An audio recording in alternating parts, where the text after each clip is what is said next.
आता संघर्ष करायची गरज नाही शिवराम, आपण खूप संघर्ष केला। तुम्ही म्हणणार सारखा संघर्षच वाट्याला येतोय का काय? चिंता करू नका, मंत्रीपद मिळालं नाही म्हणून बारीक तोंड करू नका, अजिबात करू नका, अजिबात करू नका बारीक तोंड।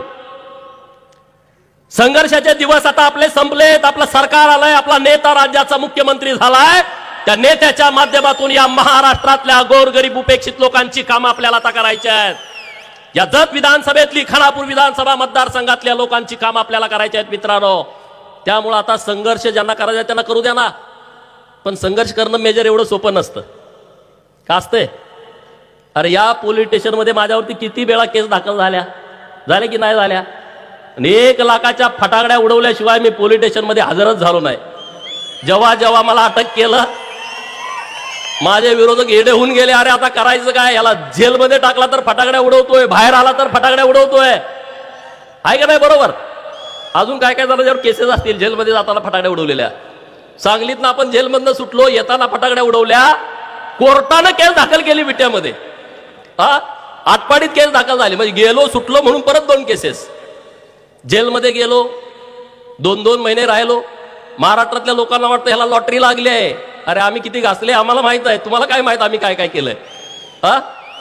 त्याला वाटतं ह्याला काहीतरी लॉटरी लागली आहे। विधान परिषद मागच्या दारानं आलाय, अरे आता पुढचं लात घालून दार मोडून आता विधानसभेमध्ये गेलो आहे, आणि ते जतच्या लोकांनी पाठवलाय, आणि त्या विधानसभेमध्ये गरिबांची बाजू लावून धरणार आहे, ताकदीनं लावून धरणार आहे। आणि त्यामुळे आता तुम्ही चिंता करायचं कारण नाही। आज तुम्ही सगळेजण एक होता म्हणून मी आमदार झालो। एकीमध्ये प्रचंड ताकद असते। जतमध्ये नेते सगळे माझ्या विरोधात गेले, पण गावागावातली जनता एक झाली।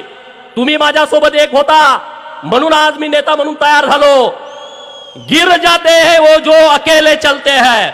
त्यामुळे पडायचं उठायचं हे आपलं सगळं सारखं चालू होतं। पण आता जतकरांनी इतक्या ताट म्हणाले, मी तर एवढा रुबाबात फिरतोय ना आता खरंच। अगोदर कसं विधान परिषद म्हणल्यावर, अरे तुम्ही बघितलं मीडियात काय बोललो, ह्यो मागच्या दारानं आणलाय, हे भाजपनं असंच बोलायला ठेवलाय, अमुकच झालं तमुकच झालं।